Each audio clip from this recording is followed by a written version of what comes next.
Warren Buffett's firm reports $12.8 billion loss as investments fall, but its insurers performed well.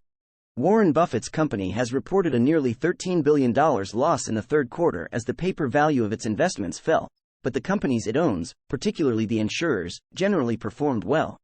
Berkshire Hathaway said Saturday that it lost $12.8 billion, or $8,824 per Class A share, in the quarter.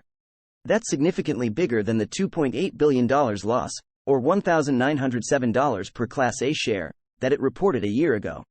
But most of those investment losses are unrealized because Berkshire didn't actually sell most of its stocks, with its biggest holding being a massive stake in Apple. Accounting rules require it to include the value of its investments, which it put at $341.1 billion at the end of the quarter, in its earnings. Last quarter, it said its stock portfolio was worth $353 billion. That's why Buffett has long said investors are better served focusing on Berkshire's operating earnings, which exclude the value of its investments that can vary widely quarter to quarter. By that measure, Berkshire said its operating profit jumped nearly 41% to $10.8 billion, or $7,437.15 per Class A share. That's up from $7.65 billion, or $5,215.60 per Class A share, a year ago.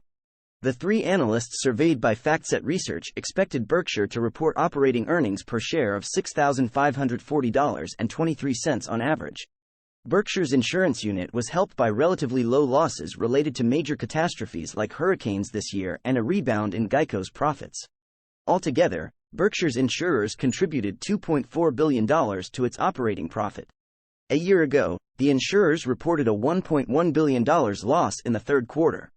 CFRA research analyst Kathy Seifert said the insurance results reflect Berkshire's pricing power in commercial and reinsurance because it was able to raise rates on many of its policies, and the changes Geico made. Geico improved its profits by raising its rates nearly 17% over the past year and cutting the number of policies it writes by 13%. Seifert said that helps in the short run, but investors probably won't learn more about Berkshire's long-term strategy at Geico until the annual meeting next May because Berkshire doesn't take questions on its quarterly reports like most companies do. I think strategically investors are going to want to know what the go-forward strategy for Geico is because they're really pulling back and that's helping results. Strategically, that's not always sustainable, Seifert said. In addition to insurers, the Omaha, Nebraska-based conglomerate owns BNSF Railroad, several major utilities, and an eclectic assortment of manufacturing and retail firms including aviation parts maker Precision Castparts, See's Candy, Dairy Queen, and Hellsberg Diamonds. Profits fell at the railroad to $1.2 billion from last year's $1.4 billion as BNSF hauled nearly 5% fewer shipments, with the biggest drop in volume coming in consumer products. The utility unit contributed only $498 million to Berkshire's operating profit, down from $1.6 billion a year ago as its operating expenses soared 55% to $3.7 billion. The biggest driver in that increase in expenses was a $1.3 billion loss related to wildfires at its Pacificorp unit.